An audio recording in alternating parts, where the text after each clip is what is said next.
Halo sahabat, kembali lagi di channel Resolusi Pandang, berusaha memandang dunia dengan resolusi kejernihan. Semoga hari ini kalian dalam keadaan sehat walafiat ya, dan senantiasa dalam lindungan Allah Subhanahu wa Ta'ala. Amin. Oke, memang kasus di Timur Tengah itu udah dari tahun 67 itu perang 6 hari terus berlanjut terus dan selalu gagal upaya penyelesaian perseteruan itu tuh. Tetapi ada hal yang seringkali orang kurang atau tidak ingin lihat, bahwa di dalam banyak serangan Israel pada Palestina, Yahudi Amerika itu justru pawai untuk menentang serangan itu. Dari tahun 80-an bahkan ketika Jimmy Carter presiden, yang kan Jimmy Carter yang sebetulnya paling mampu untuk mencoba mendamaikan dengan Camp David waktu itu segala macam. Juga di Eropa itu beberapa sutradara, artis bahkan dulu bikin semacam opera untuk membela Palestina itu. Jadi orang Yahudi juga membela Palestina karena mereka melihat bahwa problemnya bukan soal agama, tetapi betul-betul ini adalah agresi. Dan itu sebetulnya yang harus kita pahami itu. Karena berbeda pemerintah pasti berbeda cara melihat problem tuh. Kita mesti tahu bahwa setiap kekuasaan siapapun dia selalu ingin memamerkan kejagoannya tuh, dan itu yang terjadi sekarang di Israel tuh pada Benjamin Netanyahu. Karena itu banyak pendeta Yahudi, rabi-rabi Yahudi yang justru mengutuk perdana menterinya sendiri tuh, karena mereka melihat bahwa nggak mungkin ada perdamaian kalau perilaku Netanyahu masih seperti sekarang tuh. Memang ada doktrin bahwa soal tanah itu yang kemarin kita bahas tuh, tetapi Palestina juga berhak untuk mengklaim, karena Palestina punya, nanti bagaimana Palestina nggak punya negara, nggak punya tanah untuk hidup kan? Karena prinsip agresi Israel itu adalah memperluas terus wilayah pemukimannya kan. Jadi bagian ini yang mesti kita lihat itu. Jadi kalau dibilang konflik agama, ya itu berarti seluruh bangsa Yahudi berpihak pada Israel. Faktanya bahkan pendeta-pendeta Yahudi itu banyak yang menentang Netanyahu, jadi berpihak pada Palestina itu. Beberapa dari mereka bahkan menginginkan agar supaya soal Masjid Al-Aqsa itu memang hak Palestina itu, sebagai bagian dari 3 agama besar di situ tuh. Jadi Rabi Palestina juga, Rabi Yahudi juga menganggap oke, itu hak bersama karena sama-sama anak Adam kan, gampangnya begitu lihatnya kan. Nah kita di Indonesia mesti juga dalam kemarahan, tetap kita mesti berupaya untuk menyodorkan problem ini sebagai problem kemanusiaan. Kalau tidak, maka kita akan masuk di dalam apa yang dulu pernah diteorikan oleh Thomas Hobbes, yang dengan satu slogan pada waktu itu, apa namanya, bellum omnium contra omnes, artinya perang semua orang melawan semua orang. Jadi kalau kita anggap itu perang agama, itu berarti seluruh dunia akan melakukan perang agama. Padahal justru perang agama di Eropa itu yang panjang, perang 40 tahun, perang 30 tahun, perang 100 tahun, itu perang yang berbasis agama yang akhirnya diselesaikan dengan akal sehat.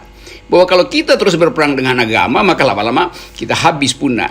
Nah karena itu orang semacam Thomas Hobbes datang dengan dalil bahwa kalau misalnya setiap orang berkelahi dengan orang lain atas dasar agama, itu berarti ketakutan akan kematian menghantui terus-menerus. Nah karena itu orang capek berperang, lalu tiba pada prinsip nasionalisme itu, lalu dibikin di Eropa itu perjanjian Westphalia bahwa each nation, setiap nation punya teritorinya. Jadi setiap nation, bukan setiap agama.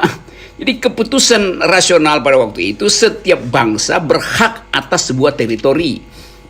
Bukan setiap agama berhak atas teritori. Karena agama yang membuat teritori itu tidak bisa ditemukan. Jadi pada waktu itu ditemukan prinsip tentang yang disebut nasionalisme, yang kemudian diteoretisir oleh filsuf Immanuel Kant, berdasarkan unity of reason. Berdasarkan unity of reason, kesatuan akal. Jadi akal itu mampu untuk menyelesaikan problem dengan menghasilkan satu bangsa, satu tanah air tuh.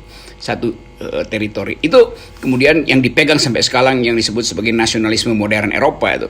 Israel ada di dalam perjanjian itu karena Israel bagian dari Perserikatan Bangsa-Bangsa. Kan itu dasarnya tuh. Sehingga kita selalu ingin mengukur Israel, dia melanggar prinsip-prinsip humanitarian law karena dia melakukan agresi itu. Jadi itu intinya tuh. Bahwa di situ memang ada soal agama, iya, tapi kita nggak mau soroti itu. Karena kita nggak punya peralatan untuk duel argumen kalau soal agama. Karena jadi panjang ke belakang. Nah kalau kita berkelahi panjang ke belakang, kita tiba juga pada absurditas. Karena sama-sama adalah anak Adam. Kan gampangnya begitu kan. Itu yang sering kita terangkan. Tapi saya mengerti bahwa ada emosi dari kelompok agama yang merasa bahwa itu memang tempat suci, betul. Dan kita hargai itu pendapat masyarakat. Nah yang saya ingin ajukan adalah official statement di dalam penyelesaian itu. Kan kalau kita masuk di dalam sidang internasional nanti, kita nggak akan bawa dalil agama, kita nggak akan bilang bahwa Ibrahim itu berpihak pada Palestina atau berpihak pada Israel. Nabi Musa itu adalah menyeberang dari Mesir ke Palestina atau menyeberang ke Kanaan segala macam.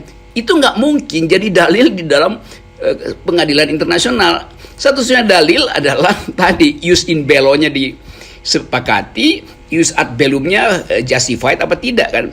Jadi kita mesti pisahkan itu, bahwa penyelesaian rasional membutuhkan dalil hukum tadi itu. Hak untuk menyerang duluan itu harus dibuktikan justified. Jadi kalau Israel menyerang duluan, dia mesti bilang oke, saya punya hak untuk menyerang duluan karena saya terancam gitu. Sekarang orang hitung yang terancam siapa? Bertahun-tahun yang terancam adalah Palestina. Nah karena itu ius ad bellum-nya berlaku pada Palestina itu.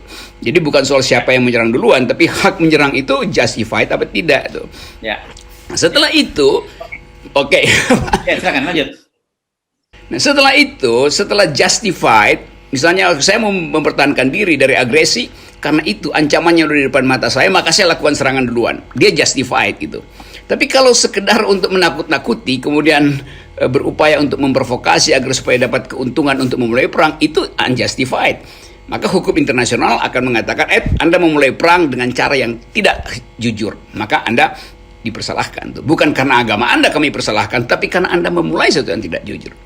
Nah seandainya perang itu jujur, jadi prinsip ius ad bellum, just war-nya sudah dipenuhi, oke, silakan berperang. Tetapi kita masuk dalam hukum lain, yaitu ius in bello, hukum dalam peperangan. Yang berlaku di situ adalah perang itu artinya militer versus militer, nggak boleh sipil versus sipil. Jadi kombatan versus kombatan. Jadi kita bilang milisi Muslim dengan milisi Israel, nggak begitu hukum internasional. Itu tentara Israel melawan tentara Palestina atau Hamas yang di Gaza sekarang. Jadi hukum internasional tidak memasukkan variabel agama, bahwa faktanya adalah beragama Muslim, beragama Yahudi, itu soal sekunder. Kenapa? Karena tentara Israel banyak juga yang beragama Islam. Demikian juga tentara Palestina banyak yang beragama Yahudi atau Kristen. Jadi hukum internasional hanya mau menerangkan itu. Just war dimulai, kalau sudah dimulai, oke, silakan perang, tapi ada prinsipnya, yaitu perang itu tidak boleh antar warga sipil gitu. Dan perang tidak boleh menghancurkan fasilitas sipil. Kalau rumah sakit dibom itu berarti nggak ada lagi orang yang mau rawat tentara musuh bahkan yang kena tembakan. Bahkan ada prinsip kalau tentara musuh itu udah terkena tembakan, dia nggak boleh dibunuh, dia justru mesti dirawat. Karena ini bukan soal menghabisi, ini soal memenangkan peperangan, bukan menghancurkan peradaban.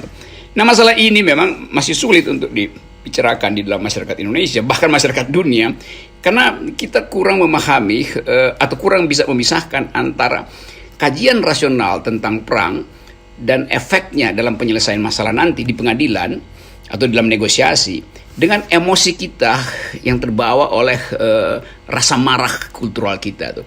Dua-duanya sah. Saya pahami bahwa masyarakat Indonesia tentu berpihak pada Palestina.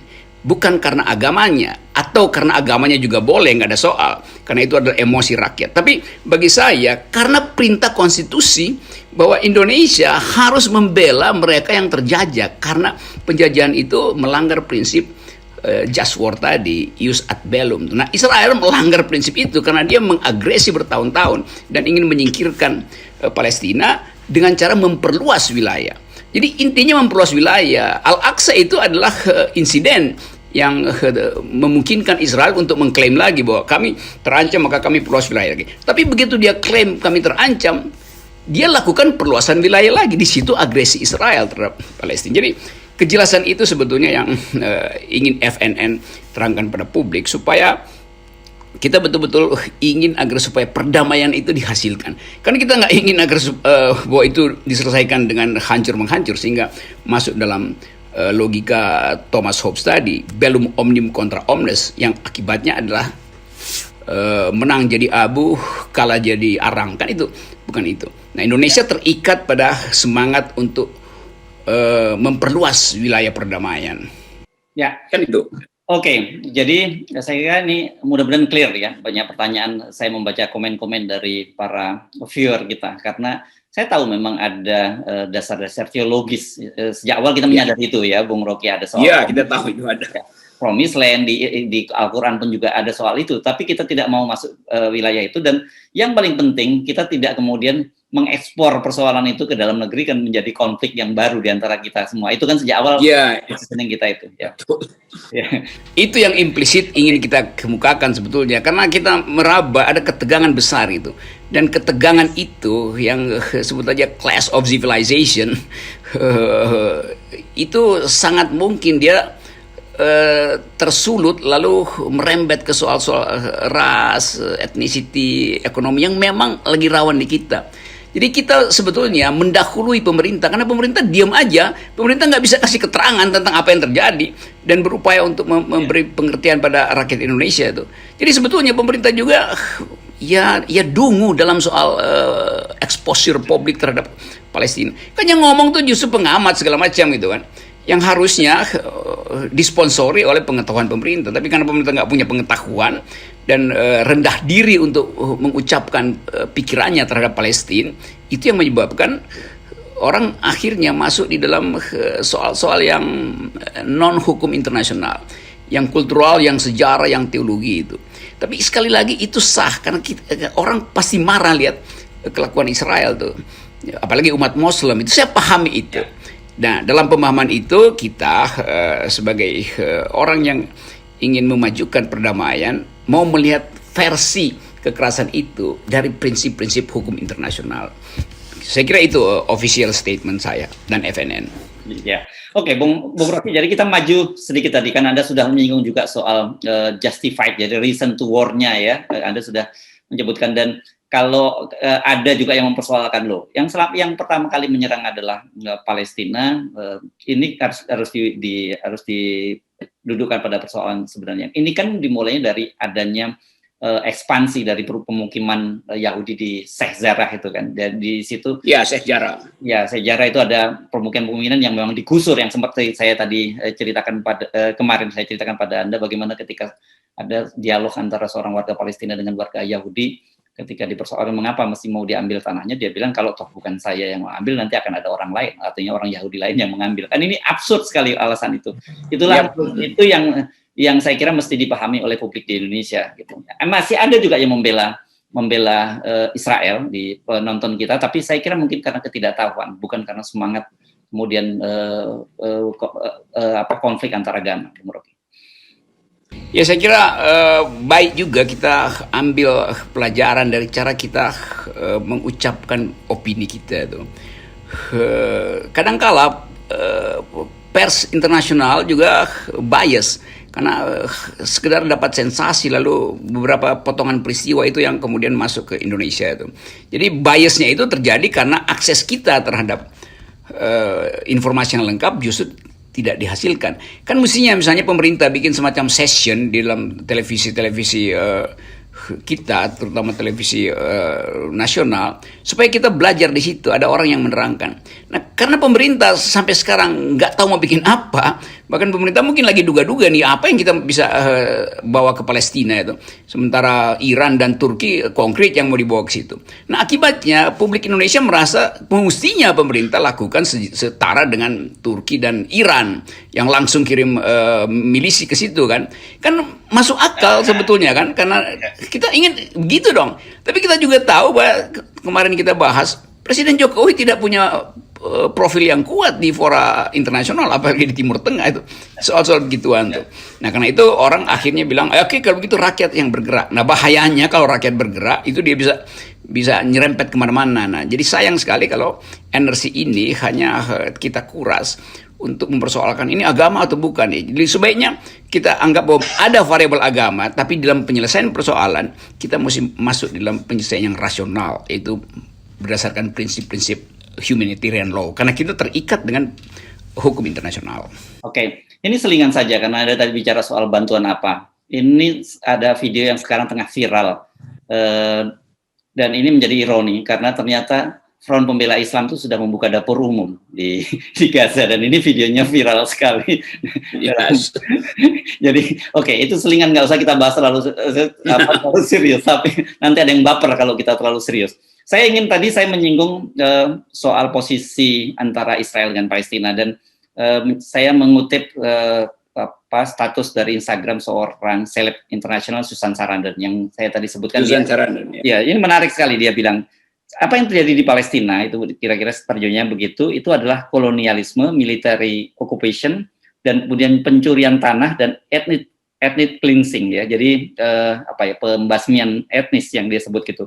Kata dia kalau konflik itu berarti ada equal voting, jadi posisi yang seimbang begitu ya dia menyebutnya. Nah ini tidak, dalam kasus ini tidak ada yang aktif melakukan opresor itu Israel dan kemudian diopres itu Palestina, sementara kolonialnya itu Israel dan yang dikoloni itu Palestina. Jadi itu bukan konflik, kata Susan Sarandon. Ini saya kira clear ya dia melihat persoalan. Ya, karena Susan Sarandon, kalau nggak salah dia pernah jadi duta PBB untuk perdamaian, jadi dia paham soal-soal semacam itu. Dan beberapa orang yang saya kenal ahli dalam studi Timur Tengah tahu bahwa keadaan di situ selalu ada underlying assumption soal agama. Tapi juga beberapa orang yang maksudnya saya kenal karena saya pelajari profesor-profesor tentang Timur Tengah itu. Ada juga yang menganggap bahwa itu adalah eksploitasi kapitalisme. Jadi itu sebetulnya perpanjangan dari perang kapitalis di Eropa sejak awal abad 20 yang kemudian berimpact ke dalam kapitalisme kapitalisme perang itu. Jadi perspektifnya begitu banyak. Nah mestinya perspektif itu yang kita bicarakan. Ada perspektif agama, oke. Ada perspektif hukum internasional, oke. Ada perspektif mode of production kalau kita bikin analisis kiri. Akumulasi kapital ada di situ. Ada perspektif semacam tadi Susan Sarandon yang mau mengingatkan bahwa kami bukan ahli tapi kami tahu itu, dan itu berarti banyak orang yang belajar sendiri tentang Timur Tengah karena punya empati pada Palestina itu. Jadi itu intinya itu.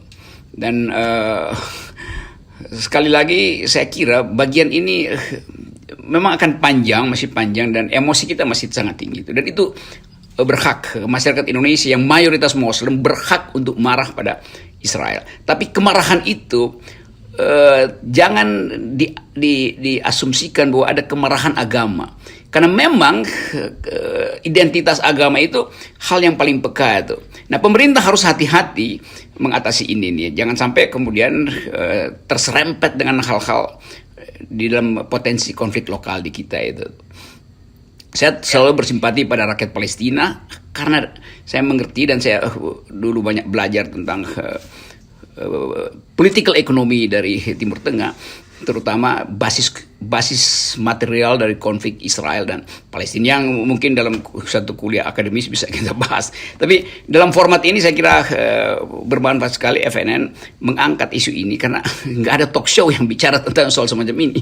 Yang ada adalah kasakusuk isu segala macam. Oke.